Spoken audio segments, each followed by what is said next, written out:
सर्वेभ्यो नमः। देववाणी संस्कृतम YouTube channel में आप सभी संस्कृत प्रेमियों का हार्दिक अभिनंदन है। मित्रों, फिट सूत्रम को पढ़ रहे हैं और चौथा पाद हमारा चल रहा है और आज चौथा पाद भी हमारा समाप्त हो जाएगा। कुल मिलाकर के थोड़े से सूत्र और बचे, 9 सूत्र। कक्षा संख्या आज की हमारी है 10 नंबर की। ठीक है, अधिक जानकारी के लिए आप हमसे यहाँ पर संपर्क कर सकते हैं। हमारा ये निःशुल्क संस्कृत शिक्षण केंद्र है। किसी से भी संस्कृत भाषा को सीखने के लिए फीस नहीं ली जाती है। कोई भी जिज्ञासु पाठक आकर के इस चैनल को सब्सक्राइब करके पढ़ सकते हैं। चलिएगा आरंभ करते हैं, फिर कुछ बात करेंगे। और ये हमारा निःशुल्क है, परंतु आप सभी के सहयोग से चलता है। तो आपसे निवेदन भी करते हैं कि हमारे इस अभियान के आप मासिक सदस्य भी बन जाएं, स्वेच्छा पूर्वक। आप चाहें, कोई बाध्यता नहीं है कि आप देंगे तभी पढ़ेंगे, नहीं। आप पढ़िएगा, आपको ये काम अच्छा लगता है तो आप हमारा सहयोग भी दान रूप में कीजिएगा, जितना भी परमात्मा ने आपको दिया है उसके सामर्थ्यानुसार। इसके लिए अकाउंट नंबर दिया गया है, गूगल पे, फोन पे, पेटीएम नंबर दिया, आप देख सकते हैं। और ये क्यूआर कोड है, इसको स्कैन करके भी आप अपना सहयोग हमें भेज सकते हैं। ठीक है, भेजें। चलिएगा अब आगे चलते हैं।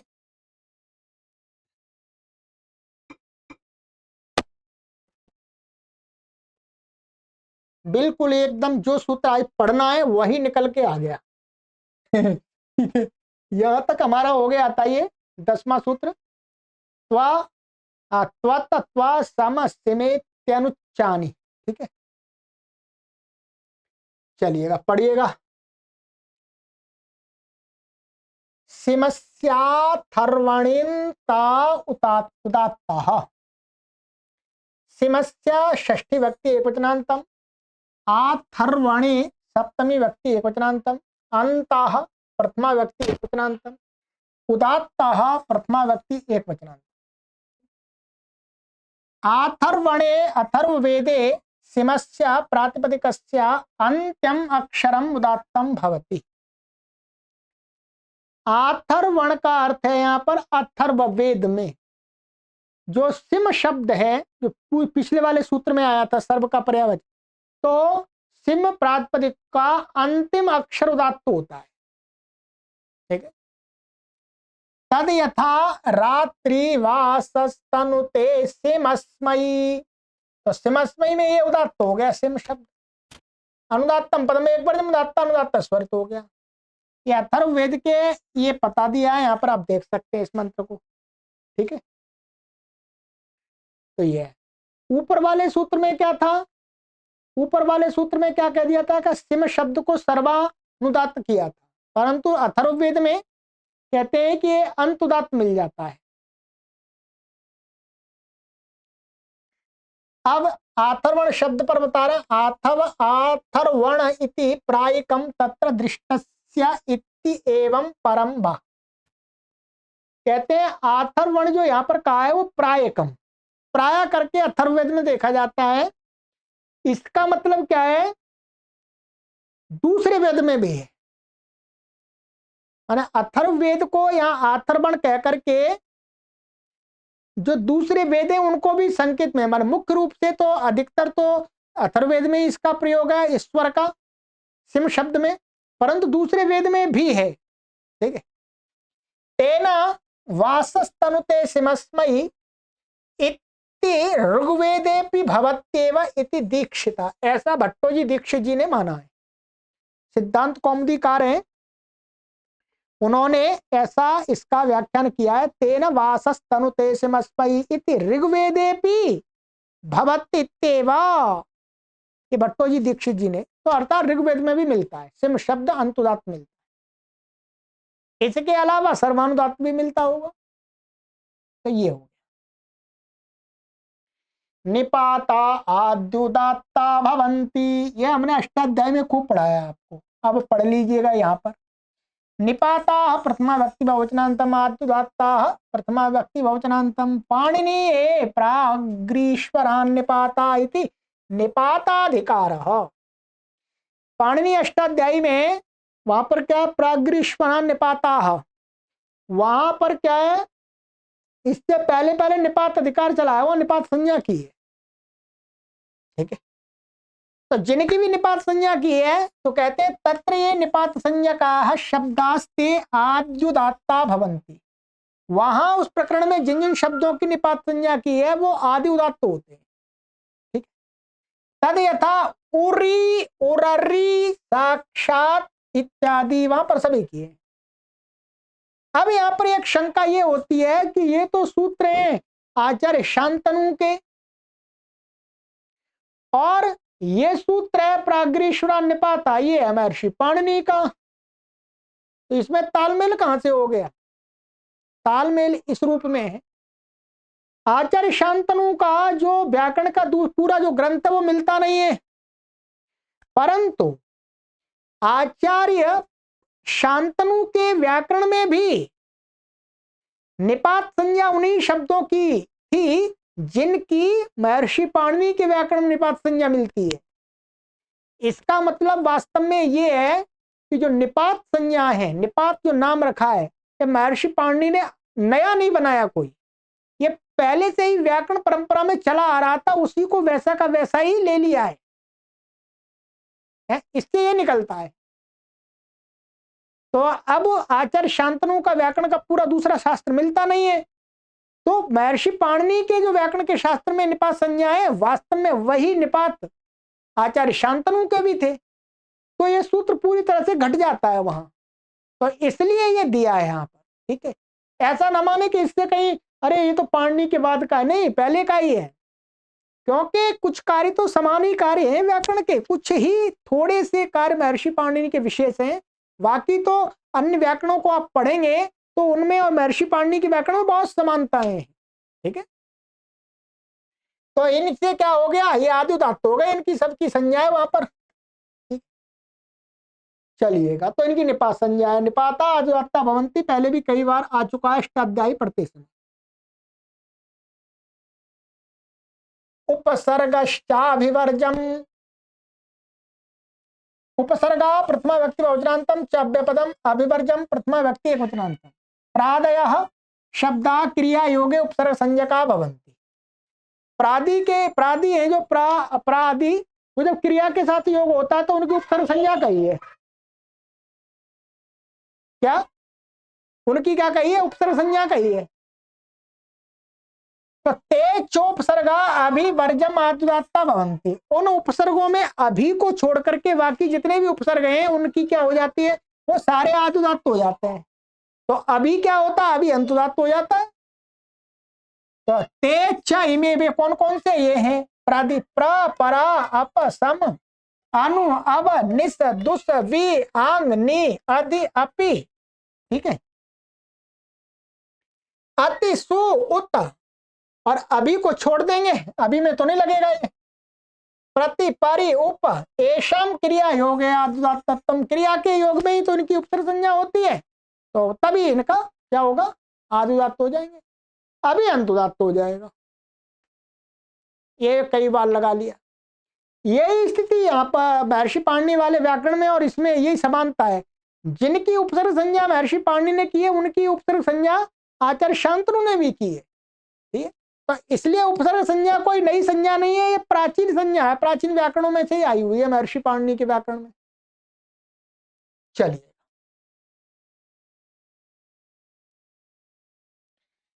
एवादीनामन्तः, एवादीनां षष्ठी व्यक्ति बहुवचनान्तम् अन्तः प्रथमा व्यक्ति एकवचनान्तम् चादयो सत्त्वे इत्यत्र एवादयः पठ्यन्ते। चादिगण में क्या है, वहीं पर एव शब्द आदि पड़े हुए हैं, तो एव से आगे के शब्द लेने हैं। चादयो सत्त्वे वहां पर जो सूत्र है उसमें तो वो पढ़े, तेषाम एवादीनाम अंत उदात्तो भवति। ये गलत हो गया, ऐसा होगा एवादी नाम, ऐसा होगा। एवादी नाम अंत उदात्तो भवति, माने एवादि जो शब्द है उनको अंतुदात्त होता है। तदेता एवा अंतुदात्त हो गया, एवं अंतुदात्त हो गया, नूनम अंतुदात्त हो गया। ठीक है, तो ये हो गया। तो क्या हुआ ये आपका, ये चाबी भी क्या है, इनकी भी निपात संज्ञा होती है, तो निपात संज्ञा होने से इनको आदि उदात्त प्राप्त था, तो इसको इनको एवादियों को अंतुदात्त कर दिया। ठीक है, आगे आ जाइएगा। वावादीनाम उभव उदात्त, वाव आदि नाम षष्ठी व्यक्ति वचनांतम, उभव प्रथमा व्यक्ति वचनांतम, उदात्त प्रथमा व्यक्ति द्विवचनांतम। वावादीनाम शब्दानाम उभव उदात्त भवतः, तो वाव शब्द है इसके और ये गण है एक तरह उसी में, तो कहते हैं वाव आदि जो शब्द है उनमें तो दोनों वर्ण क्या हो जाते हैं, आदि उदात्त हो जाते हैं, वो दोनों वर्ण क्या हो जाते हैं, उदात्त हो जाते हैं। जैसे वाव लिया है तो वाव ये भी उदात्त हो गया, ये भी उदात्त हो गया, दोनों हो गए। ठीक है, और वावादि में इन्होंने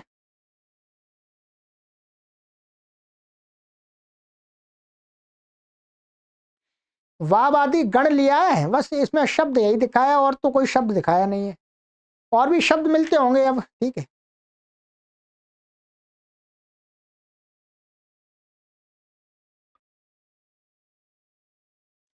यहाँ पर इन्होंने जो सिद्धांत कौमुदी की जो व्याख्या की है हिंदी में, उन्होंने सही लिख दिया है कि वाव आदि कोई गण तो है, परंतु ये गण आचार्य शांतनु के व्याकरण में होगा, महर्षि पाणिनि के मिलता नहीं है।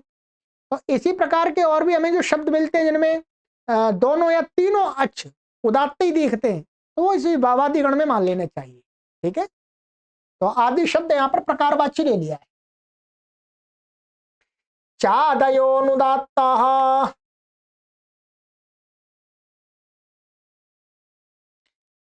चादया, अच्छा तृतीय प्रथमा व्यक्ति वचनांतम अनुदात्ता प्रथमा व्यक्ति वचनांतम, चादया शब्द अनुदात्ता भवन्ति, चादी जो शब्द अनुदात्त होते हैं, एतद यथा च वा ह अह इत्यादि, तो ये जो भी इनमें अनुदात्त हो गया। यथेति पादान्ते,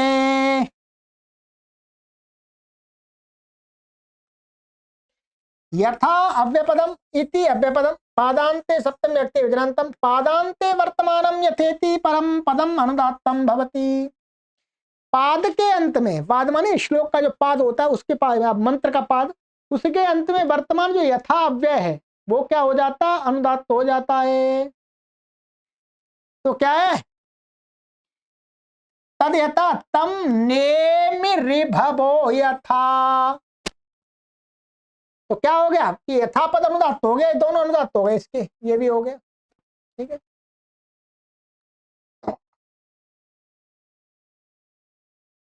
तो ये सर्वानुदात्त हो गया पूरा। ठीक, पादांत इति किमर्थम, पाद के अंत वाला ही क्यों लिया है, तो कहते पाद के अंत में नहीं होगा तो नहीं होगा।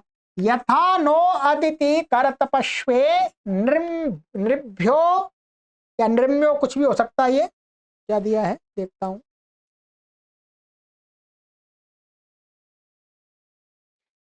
यहाँ पर दिया है नहीं, ये इन्होंने लिखा है, या तो नृम्यो या नृभ्यो जो भी है देखना पड़ेगा, ऋग्वेद का है। यथा गवे यथा तोकाय रुद्रियम, इह पादादौ वर्तमानस्य यथा पदस्य अनुदात्तत्वं न, यहाँ पाद के आदि में वर्तमान है ये, इसलिए यहाँ पर इसको क्या है, अनुदात्त नहीं होगा, यहाँ पर क्या हो जाएगा, ये उदात्त ही रहेगा। ये क्या है, जब हम अष्टाध्यायी में देखते हैं इसको, तो इसकी जो व्युत्पत्ति है यत शब्द से बनाया गया था ये। ठीक है, क्या यत शब्द से, मैं बता देता हूं आपको,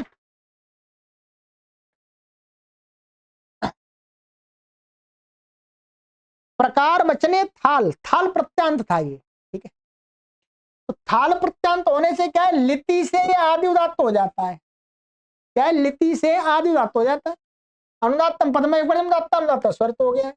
पर पाद के अंत में, ये पाद के अंत में नहीं है, अंत में होगा तो सर्वानुदात्त होगा। ठीक है, ये हो, चलिएगा दो सूत्र और हैं देखते हैं।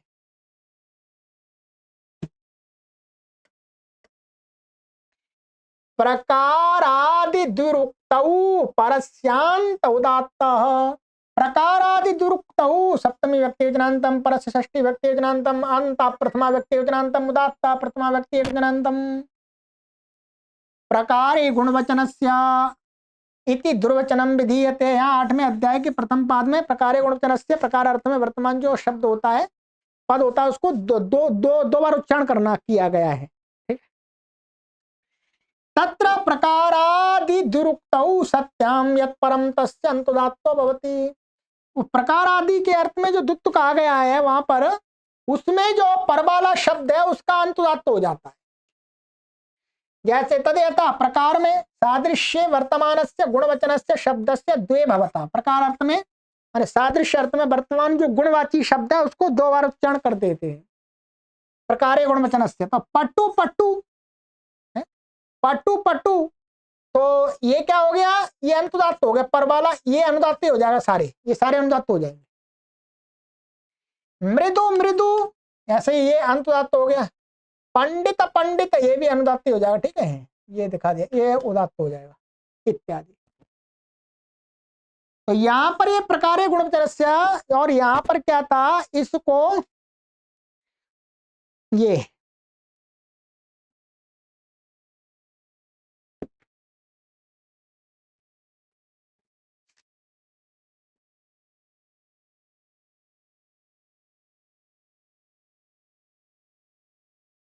ये सभी प्रकार अर्थ में द्वित्व हुआ है, हमारे सदृश अर्थ में वर्तमान। पंडित पंडित, पंडिता पंडित माने पंडित पंडित जैसा, पंडित जैसा, चालाक चालाक जैसा, मृदु जैसा।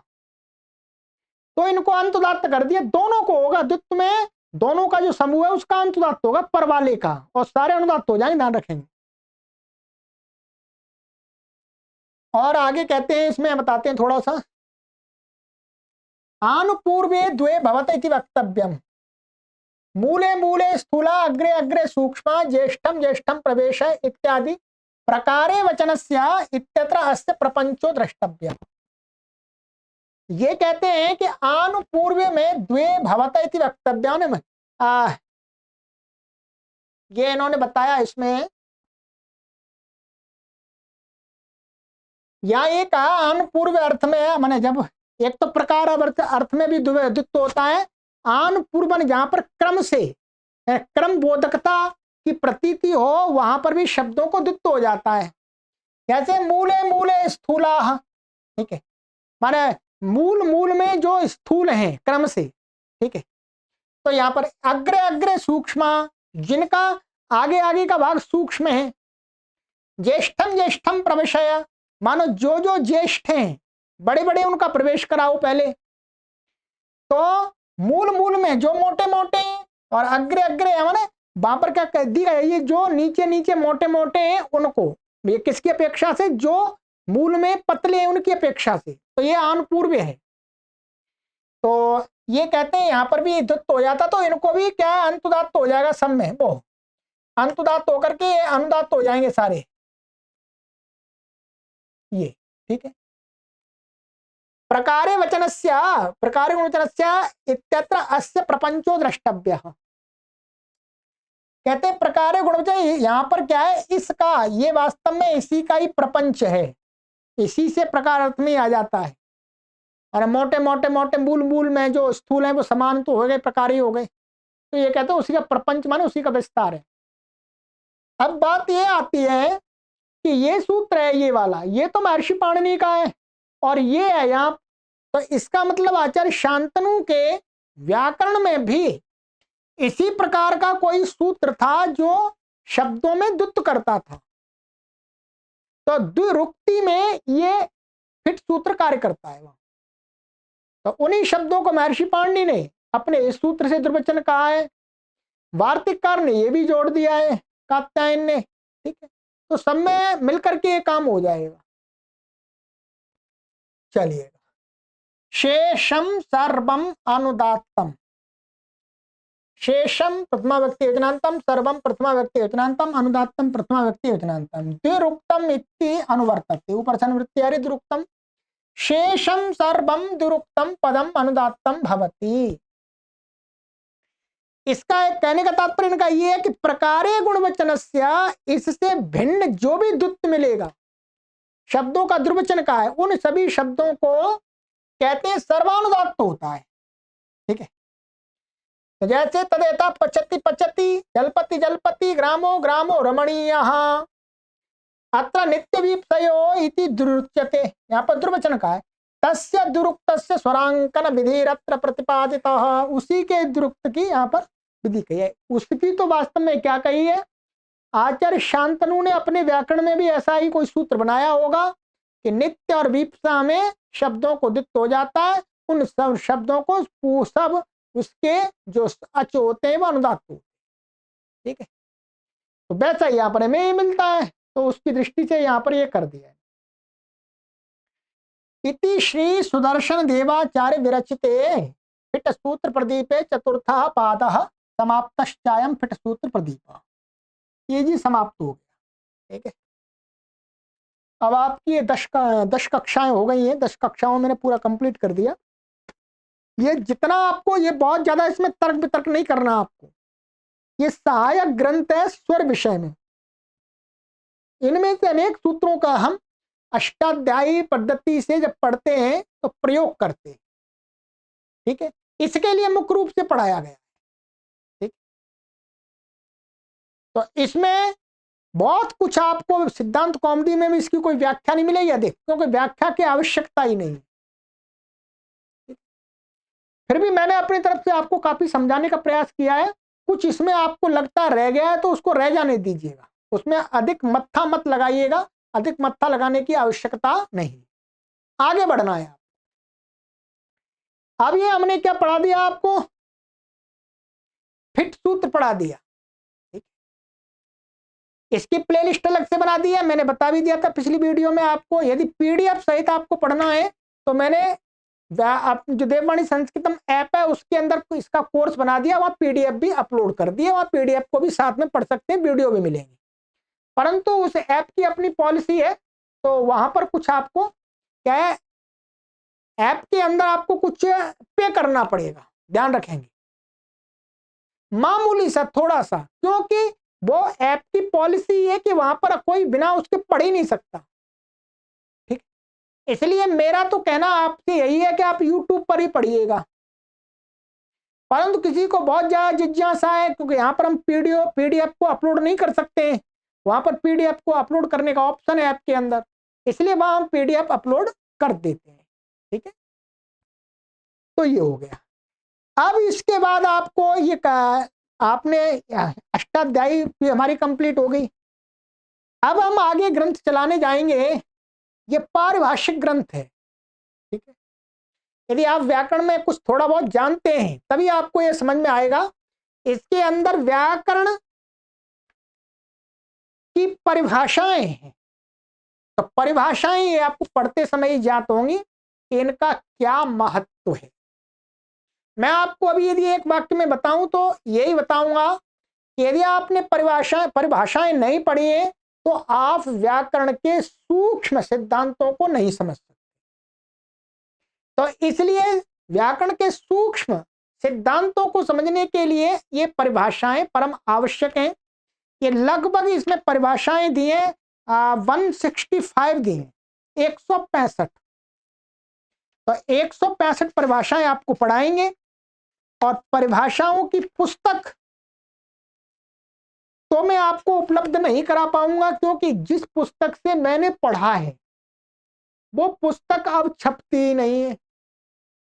ये पुस्तक अब छपती नहीं, मैं आपको अगली कक्षा में दिखा भी दूंगा। ये पारिभाषिक है, यहाँ पर स्पष्ट आपको नहीं दिख रही हो, मैं कैमरे के पास में ला करके दिखाता हूं, जितना दिख रही देख लीजिएगा। ठीक है, इसका तो एक ही समाधान है, इसकी पीडीएफ मैं बनाऊंगा, बोर्ड पर पढ़ाऊंगा, और इस पीडीएफ को भी मैं वहीं पर ऐप के अंदर अपलोड कर सकता हूं। ठीक है, पुस्तक उपलब्धि की व्यवस्था में नहीं कर सकता, क्योंकि ना मैं इसको छपवा सकता, मेरे पास पैसे नहीं है। ठीक है, तो इस पुस्तक के वास्तव में जो लेखक हैं, परिभाषाओं की जो व्याख्या की है संस्कृत में बहुत सुंदर की है, वो आचार्य प्रद्युम्न जी महाराज जी हैं, गुरु जी। ठीक है, उनको मैं बहुत अच्छी प्रकार से जानता हूं, उनके साथ में भी रहा हूं, और वो स्वामी रामदेव जी महाराज जी के व्याकरण के गुरु भी रहे हैं। ठीक है, आपने देखा भी होगा पहले वहां स्वामी रामदेव जी के मंच पर आचार्य गुरु जी को उनको, तो उनके द्वारा लिखी गई व्याख्या है, बहुत ही अच्छी व्याख्या है, परंतु ये पुस्तक छपती नहीं है, इसलिए पुस्तक उपलब्धि नहीं करा पाऊंगा। एक पारिभाषिक पुस्तक मेरे पास में है, परंतु उसकी भाषा जटिल बना दी है, इसलिए आपको यदि पुस्तक चाहिए, मैं पढ़ाऊंगा तो इसी के माध्यम से, उसके माध्यम से नहीं पढ़ाऊंगा, क्योंकि मैंने इसी के माध्यम से पढ़ा हुआ है, तो सारी बातें इसकी मुझे क्लियर है। ठीक है, तो इसी की भाषा से समझाऊंगा। आपको चाहिए तो वो पुस्तक ले सकते हैं वेबसाइट पर जाकर के, बाकी इसकी आपको पीडीएफ जब तक हम जिंदा हैं तब तक आपको मिल सकती है, बाकी हो सकता है पीडीएफ बार बार बनाना बड़ी परेशानी आती है, इसलिए ऐप के अंदर ही अपलोड कर देंगे, वहीं आपको मिल सकेगी, व्हाट्सएप आदि पर तो संभव नहीं है। ठीक है, बाकी बोर्ड पर आपको पढ़ाएंगे, तो इसके लिए तैयार हो जाइएगा। आप अपने संस्कृत मित्रों को भी सूचना दे सकते हैं, जो पारिभाषिक पढ़ना चाहते हैं परिभाषाओं को, वो इस कक्षा में भाग ले सकते हैं। ठीक है, और इस कोर्स को आप अपने मित्रों को भी शेयर करते रहे, फिट सूत्र का, लिंगानुशासनम का, और संपूर्ण अष्टाध्यायी के सूत्रों के व्याख्यान का। और इसके साथ ही अब आगे धातु वृत्ति भी चलेगी, जो धातु पाठ है उसके धातुओं के रूपों की सिद्धि कराने की कक्षा भी आरंभ होने वाली है। सभी को सादर नमस्ते, सर्वेभ्यो नमः।